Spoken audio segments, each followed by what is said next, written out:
I refused to sacrifice my shop for my brother's disaster, and my family voted me out like I was nothing. They sat there, smug, like it was some kind of board game.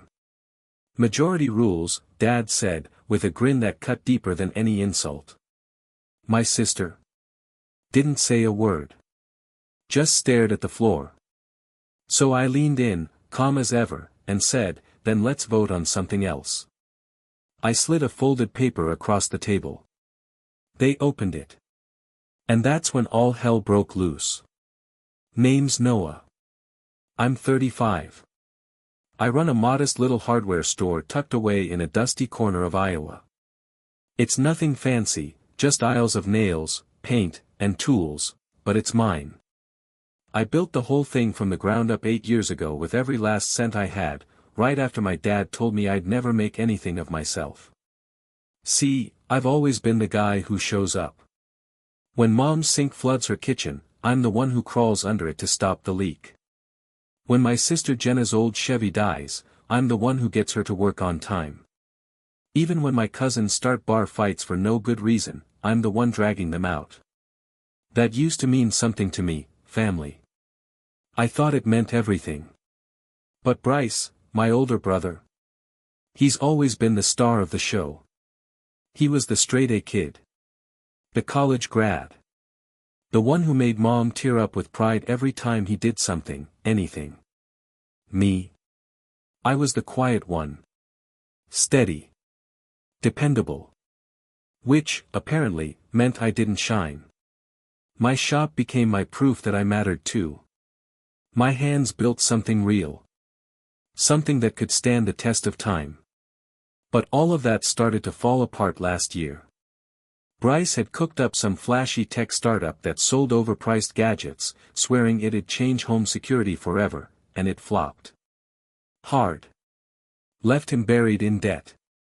I figured he'd charm his way out, like he always does. Guys like him, they never hit bottom. Then the rest of the family showed up at my door, but not for a screwdriver. They wanted my shop. My entire livelihood. All to rescue Bryce from the hole he'd dug. I'd grown up in his shadow, sure, but this? This was a whole different kind of betrayal. It felt like a gut punch, and honestly, I'm still recovering from it. I used to believe blood meant loyalty. Sacrifice. That we'd always have each other's backs. But I was wrong. Completely wrong. So let me tell you how it all went down, because this story is tangled with lies, pain, and a hard lesson about what family really is when things go south. Bryce's startup crashed about 6 months back, and I wasn't shocked. He'd been hyping it up for years, some new gadget he swore would be a game changer for home security. Investors bought in, until they didn't. And just like that, he was staring down a $95,000 hole. One evening, he wandered into my shop right as I was locking up. That same slick grin on his face like he didn't have a care in the world. "Noah, my man," he said, leaning casually on the counter. "I need a favor. Just 30 grand. Real quick. Temporary. I'll pay it back once this blows over." The overhead lights hummed quietly as I stared at him. He knows my shop barely brings in enough to keep the lights on. I didn't sugarcoat it. "Bryce," I said, "this isn't a bank." I'd seen his grand plans before. None of them ever went anywhere. I wasn't about to gamble everything I worked for. He gave me a shrug, said he understood, and walked out without a fight. For a second, I almost felt bad. Almost. That same night, Mom called me. Her voice was shaky, like she'd been crying. "Noah, Bryce is in a bad spot. He's really stressed out. You're the only one who can do something. Please," she said. "Just think about it." That guilt crept in fast, twisting in my chest. She's always had a soft spot for Bryce. Probably started back in 3rd grade when he won the spelling bee, and I got a half-hearted pat on the head for not falling over. But I didn't budge. "Mom, I've got my own bills. He's gotta figure this one out on his own." She let out this long, disappointed sigh and hung up.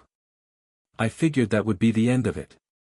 Turns out, I didn't know just how deep Bryce's charm ran through everyone. Next morning, I stopped by the usual diner to grab a coffee. Same place I've been going since the shop opened. Old man Hank, he's been fixing tractors since before I was born, waved me over. Heard you're sitting on a pile of cash while your brother's drowning, he said, raising a brow. I froze, my coffee halfway to my lips. What? I asked. Hank leaned in a bit. Bryce was in here yesterday. Told folks you've got money stashed in that shop, but you won't lift a finger to help him. Said it's a damn shame. Family turning their backs like that. My grip tightened on the mug. I felt that heat rise in my chest. He was lying through his teeth, painting me as the villain to cover his mess. I forced a laugh, brushed it off as nonsense. But the damage was already done. By noon, 2 of my regulars canceled their orders. Cold voices over the phone. No explanation needed. The word was spreading, and Bryce was the one spreading it. I drove home that evening, my hands gripping the wheel so tight my knuckles went white. Bryce's always had a silver tongue. He could talk his way out of speeding tickets, charm teachers into extra credit. But this time was different. This time, he wasn't just dodging blame. He was dragging me down to save himself. Mom's voice kept echoing in my head. Hank's words still stung like lemon juice on a paper cut. I've spent years trying to prove I'm more than just the quiet one in the background. And now, here he was, using my name to write his pity story. Part of me wanted to call him up and demand answers, but I knew exactly how that'd go. He'd smile, twist the truth, talk in circles, and I'd get nowhere. So instead, I sat in my truck outside the shop, just staring at the old, weather-beaten sign that read, Noah's Hardware. And in that moment, something in me shifted. This stopped being just about money a long time ago. Bryce wasn't backing off, and deep down, I knew the rest of the family wouldn't either. They'd always circled the wagons around him, but I never expected them to come for what was mine. Turns out, I was dead wrong, and things were about to get a whole lot worse. About a week after Bryce swung by, I got a call from Dad. His voice was rough, no warmth in it. No chit-chat. Just a flat, come by tonight. We need to talk. I knew it wasn't about borrowing tools. Something was off.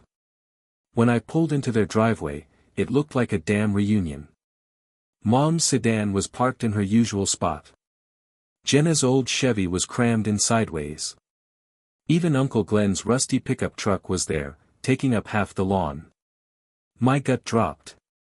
This wasn't some casual conversation. This was a setup. Inside, they were all posted up in the living room like they were waiting for a verdict. Perched on the same old plaid couch and those mismatched chairs. It felt like a tribunal. Bryce wasn't there, probably off fine-tuning his next big idea, but even without him, the tension was thick enough to slice through. Dad was standing near the fireplace, arms folded, no time wasted. Bryce is in trouble, Noah. He glanced around the room. We've been talking, and we need you to sell the shop. It's just a small thing. What he's doing is bigger.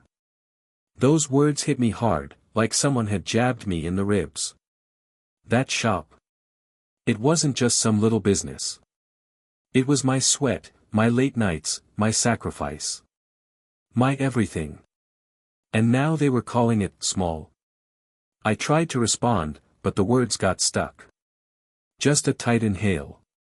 Mom jumped in before I could speak, wringing a dish towel in her hands like she always does when she's nervous.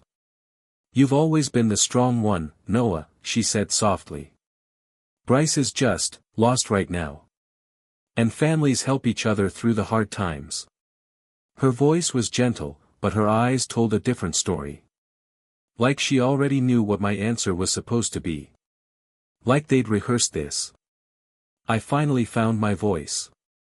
That shop isn't some emergency fund you can break open. It's my life.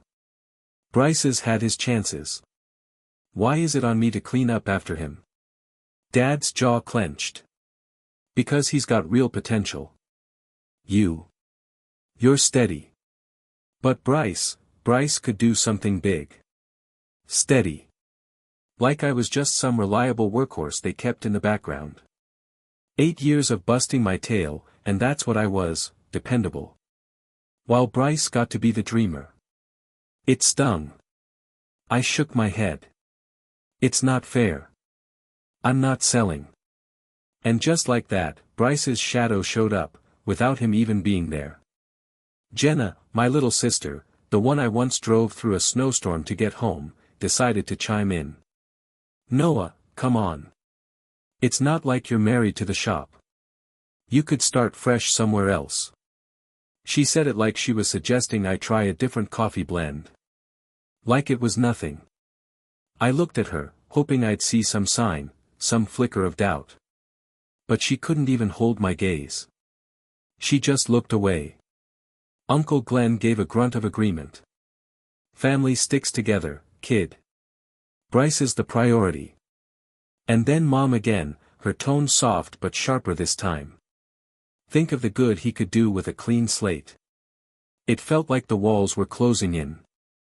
Like their voices were stacking up, brick by brick, until I couldn't breathe. Bryce wasn't even in the room, but somehow he'd already won. Just like always. I stood up, fists clenched tight. So what?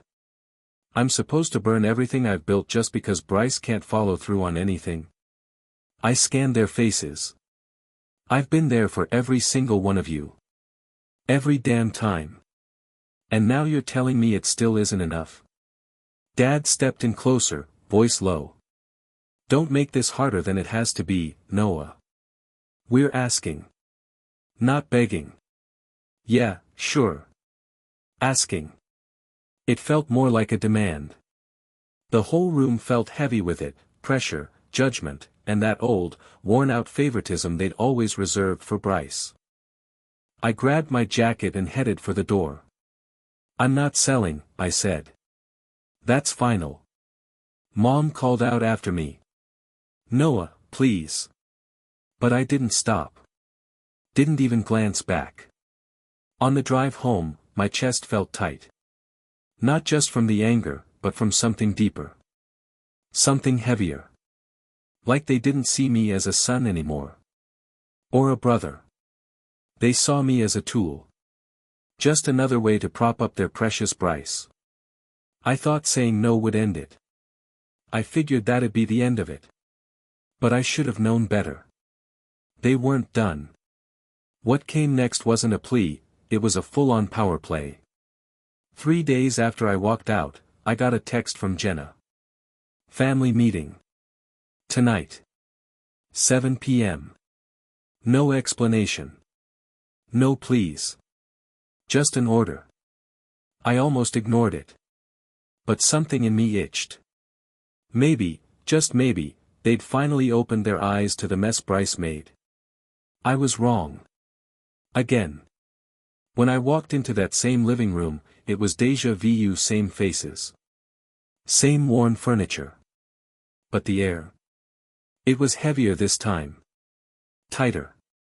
Dad was by the fireplace again. Mom, twisting that same dish towel like it was a lifeline. Jenna wouldn't meet my eyes. And Uncle Glenn. He cracked his knuckles like he was getting ready to throw down. Still no sign of Bryce. That should have set off alarms. But I was too focused on whatever storm was coming. And the way they were all smiling. It wasn't right. Too perfect. Too forced. Like they'd practiced it in the mirror. Dad cleared his throat and said, "We've been talking, Noah. If you won't sell the shop, fine. But we can't let Bryce go under. So we're putting it to a vote. Either you're with us, or you're out of the family. Majority rules." My mouth dropped open. A vote? Like I was some outsider they could just cast off. I let out a short, bitter laugh. You're serious? I asked. Mom gave a firm nod, her voice calm now. It's the only fair way. We need to protect what matters. And by what matters, she meant Bryce. Not me. Dad raised his hand first. Then Mom. Then Uncle Glenn. I looked at Jenna, my last shot. She'd cried on my shoulder when her ex dumped her. Slept on my couch when rent crushed her. Jenna, I said, voice cracking. She stared at the floor and mumbled, sorry, Noah. Then she lifted her hand. 4-1. Dad folded his arms across his chest. That's it. You're out. The room spun. Not just from what they decided, but from everything. 8 years of being there for them, wiped out with one raised hand after another. I stood frozen, heart pounding, forcing my voice steady. All right then. Let's vote on something else. I reached into my jacket and pulled out the lease for the shop, my name, and only mine. Along with a letter I'd typed up after the last ambush, officially cutting all financial ties. No more handouts. No more bailouts. I vote I keep what's mine, I said, laying the papers on the coffee table. Their smiles disappeared like a switch flipped. Dad's face turned red. What the hell is this? He snapped. Mom gasped. Noah, you can't do this, but I cut her off. You started this mess. I'm just playing your game. Uncle Glenn lunged toward the papers, but I snatched them back before he could touch them. Jenna just stared at me, eyes wide, like the weight of what she'd done finally hit her. Then the door swung open and in walked Bryce, casual as ever, tossing his keys on the sideboard. What did I miss? He asked, grinning like it was just a family get-together. And just like that, the room exploded. Dad started yelling. This isn't how families treat each other. Mom burst into tears, clutching a dish towel like it could hold her together. Bryce spotted the documents, and his smile wobbled, just for a second. But he regrouped quick and walked toward me. Noah, come on. Don't be so dramatic. Dramatic? After they just voted me out like I was a bad habit. I held up the lease. This says I don't owe any of you a damn thing. You're not getting your hands on my shop. He narrowed his eyes, but didn't make a move, yet. Dad slammed his fist against the mantel. You're being selfish, Noah. Bryce is fighting for his future. I stared him down. And I'm fighting for mine. That's when it sank in, cold and heavy like a weight on my chest. They'd picked their favorite, officially. Not just with words, but with a damn vote. I grabbed my keys, scooped up the papers, and headed for the door. This wasn't over. Not even close. But I'd just seen them for who they really were, and it wasn't pretty. The next morning, I opened the shop like always. But something felt off. No calls. No customers. Not even Mrs. Winslow showed up, and she's been buying her gardening stuff from me since forever. Around noon, I got a call from Rick, my supplier. Noah, you shutting down or something? People are saying you're done. My stomach turned. Who's saying that? I asked. He hesitated. Word going around.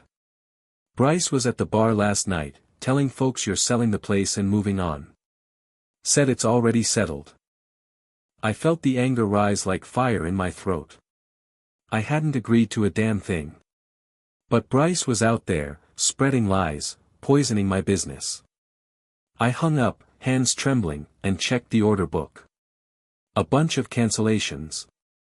No reasons. Just gone. He wasn't just coming for money, he was trying to choke the life out of everything I built. I wanted to drive over to his place and knock that smug smile clean off his face. But I knew how he'd spin it. I'd look like the villain. Then, out of nowhere, Jenna showed up that afternoon. Pale. Nervous. Holding her purse like it could protect her. Noah, she said, voice barely above a whisper.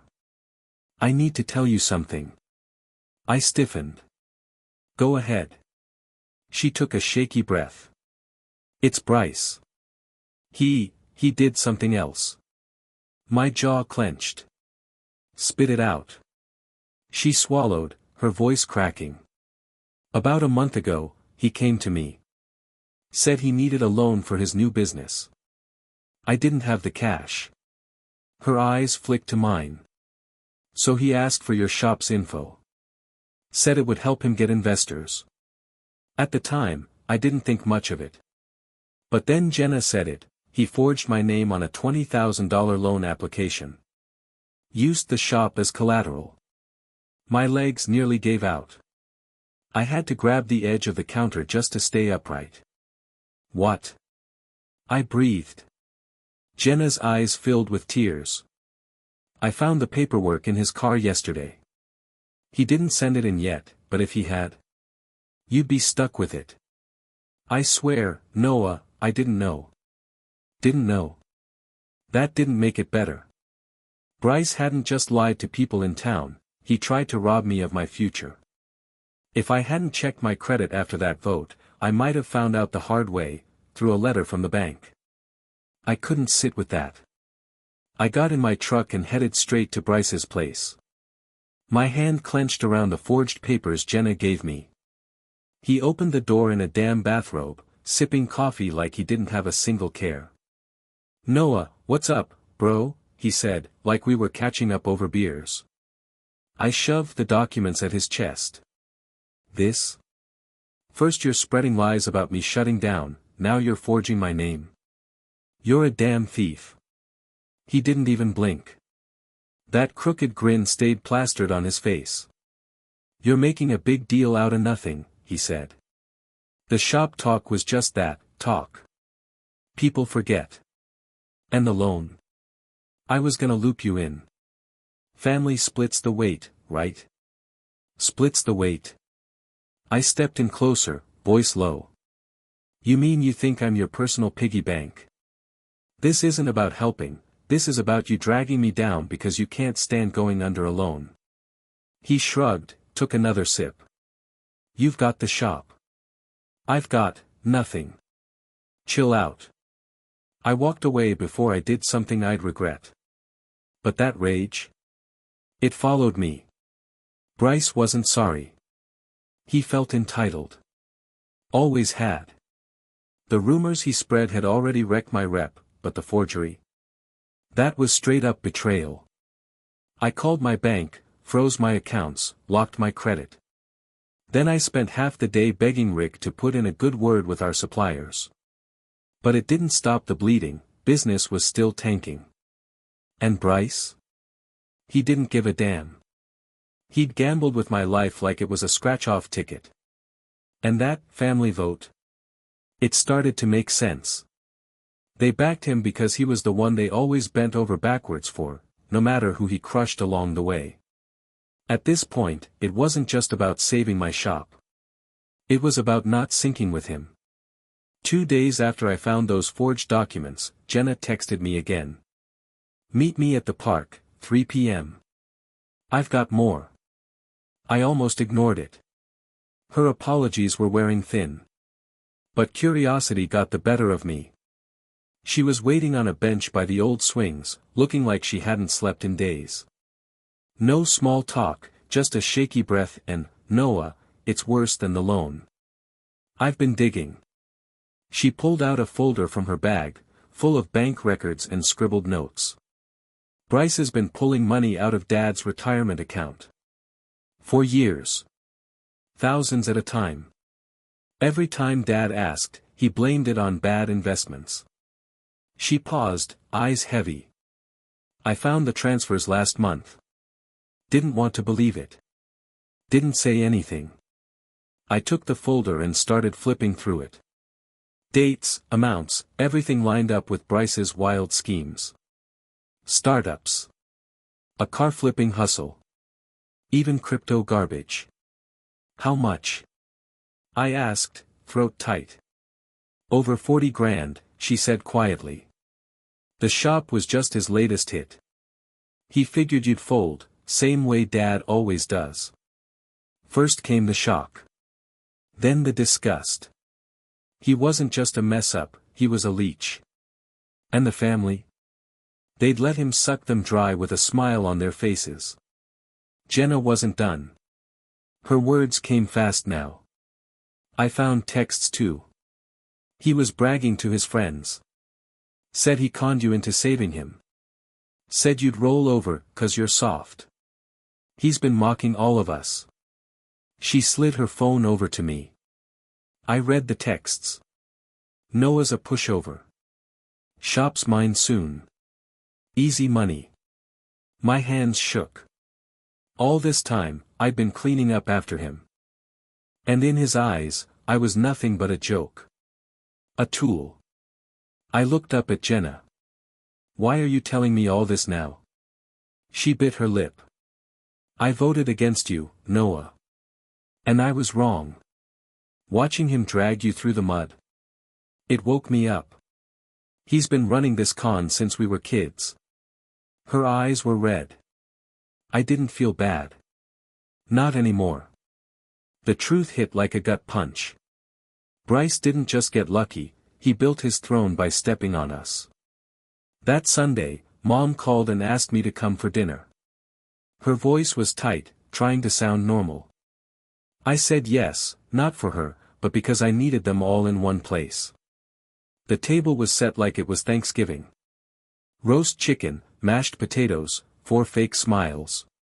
Dad carved the meat. Uncle Glenn popped a beer. Jenna sat stiff, eyes on her lap. Bryce was late. No surprise there. I waited until everyone was settled, the sound of forks on plates filling the silence, then stood up.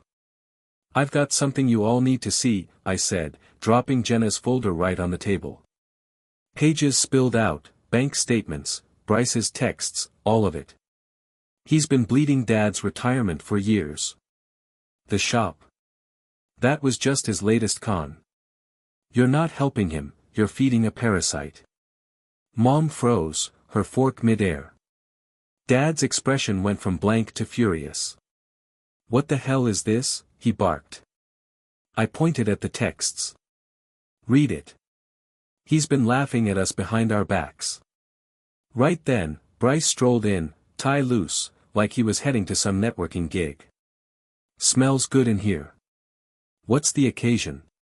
He spotted the folder, and for the first time, that grin cracked. What's that? Mom's voice came out barely a whisper. Noah says, you took from us. Bryce let out a sharp, fake laugh. He's lying. Just trying to turn you all against me. Jenna stood up then, her voice shaky but strong. No, he's not. I have the messages, Bryce. You bragged about everything. And just like that, the room cracked wide open. Dad snatched one of the statements from the folder, his hands trembling as he read through it. Mom's eyes filled with tears, but they weren't for me. They were for him. Uncle Glenn muttered under his breath, Jesus, and Bryce's cocky mask finally slipped. You're all making this a bigger deal than it is, he snapped. But the truth was wrapping around his neck like a rope. I didn't need to yell. I just watched them finally see him for who he was. Their golden boy. He wasn't shining anymore. And I wasn't finished showing them the price of their so-called vote.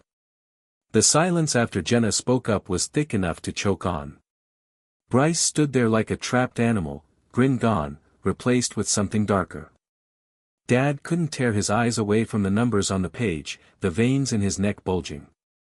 Mom was crumpling her napkin, tears streaking down her cheeks, and Uncle Glenn just kept staring at the table like it might offer him a way out. I didn't let the weight of it settle.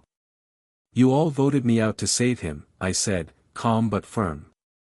Meanwhile, he's been bleeding you dry behind your backs. I'm done playing the scapegoat. Dad slammed the paper onto the table. This isn't how family handles things, Noah. You don't air our dirty laundry like you're trying to win a lawsuit. I took a step forward. You turned it into a transaction the moment you voted me out like I was disposable. I'm just showing the receipts. Bryce lunged for the folder, yelling, "This is bull, he's twisting everything." But Uncle Glenn caught his arm, holding him back. "Sit down, boy," he growled. And for the first time in his life, Bryce actually listened. I looked straight at Dad. "He's got something on you, doesn't he? That's why you've always caved." Dad's face turned crimson, but he didn't say a word. Bryce smirked again, like he still held an ace. "Go on," I pushed. "Tell them." Bryce's eyes flicked from Dad to me, then he sneered. "Fine. Years ago, Dad owed big to some bookies. Gambling debts. I took the fall when things got ugly, kept the cops off his back. I saved his ass. He owes me." Dad dropped his head like the weight of it finally caught up with him. Shame settled into every line on his face. Mom gasped. "Martin, is that true?" He nodded, barely audible. "I didn't want you to know." And suddenly, it all made sense. Bryce's power didn't come from talent or charm. He'd been holding that secret like a leash, dragging Dad around by it for years. I looked around the room, Mom's denial, Jenna's guilt, Uncle Glenn's stunned silence. "You didn't choose him because he's better," I said. "You chose him because you're afraid of him. Because he's got dirt on you. Well, I'm done with that." I pulled a folded paper from my jacket pocket and set it down in front of them. It was a legal notice I prepared after they voted me out, cutting all ties. They were barred from my shop, my bank, my life. This ends here. No more handouts. No more family favors. Bryce scoffed. "You're bluffing." I looked him dead in the eye. "Try me." Dad stood up, his voice shaking. "You'd really shut us out over this?" I nodded. "You shut me out first." That's when Bryce lost it. He lunged across the table, grabbed me by the shirt and hissed, "You think you're better than us?" I shoved him off hard. "No. I've just stopped buying into your lies." Jenna rushed between us, her voice breaking. "Noah, please, don't." But I raised my hand, stopping her cold. "I vote myself out of this mess," I said, throwing their own words right back at them. And the irony? Not lost on me at all. Majority ruled, sure. But I didn't need their vote anymore. I turned to Dad one last time. "You let him use me to pay for your mistakes. You should have taken responsibility. That's on you." His mouth opened, but no words came out. Mom sobbed, "We're still a family," but even she didn't sound like she believed it. I grabbed my jacket and walked out, their silence hitting harder than any argument ever could. Behind me, Bryce yelled, "You'll regret this." But I didn't turn around. The fight was over. I'd laid it all out, and now they had to live with what they saw. Whatever was waiting for me after that night, I'd face it alone. But at least now, it'd be my life. My terms. It's been a month since that dinner. I'm back where I belong, standing in my shop, sweeping up sawdust. Just me and the scent of pine and oil. Bryce ran the very next day. Word is he's hiding out in Cleveland, running some sketchy scam under a fake name. No surprise. Dad? He's not the same. Looks hollow now, like the truth I shoved in his face gutted the last bit of pride he had left. Mom still calls. Leaves voicemails I never answer, soft little pleas about healing and family that sound like echoes from a world I don't belong to anymore. Jenna's changed. She's taking Bryce to court, trying to claw back her share of the money he drained. I've been feeding her lawyer whatever I can from my own records, quiet help, no strings. The shop's still mine. It's a battle every day, though. Bryce's rumors about me closing scared off half the town. But a few regulars, like old Hank from the diner, keep showing up, loyal as ever. I'm rebuilding. One sale at a time. No spotlight, no approval needed. Those final hits from Bryce, his lies, that forged loan, they left deeper bruises than I expected. Some nights I still wake up clenched, jaw tight, reliving that smug look on his face as he tried to ruin me. 8 years I stood by them. 8 years being the guy they leaned on. And it ended with a vote that didn't even include me. I mourned that. I'll be honest, I cried. More than once. But the hurt's starting to dull now. It's quiet in the shop. No one dropping by to borrow money or spin stories. And strangely enough, I've found peace in that silence. Jenna's folder saved me from that loan trap. And that legal notice I dropped on their dinner table. It worked. They can't touch my shop. Or my life. Bryce's threats didn't stick. He's got nothing left to hold over me. Last I heard, the Sunday dinner stopped. Mom can't bear the empty chairs. And Dad's too ashamed to host. The fallout came quick. But I didn't walk away without scars. Trust. It's like a ghost now, lingering, cold, showing up in moments I wish it wouldn't. I still think about how they chose him. Even when everything pointed to me. But I sleep better now. No weight on my shoulders. No one asking me to carry their mess. If there's one thing this mess taught me, it's this. You don't need anyone's vote to save yourself from a sinking ship. You just need the guts to jump. And I jumped. I'm still here, sweeping my floor, rebuilding, living life on my terms. It's enough.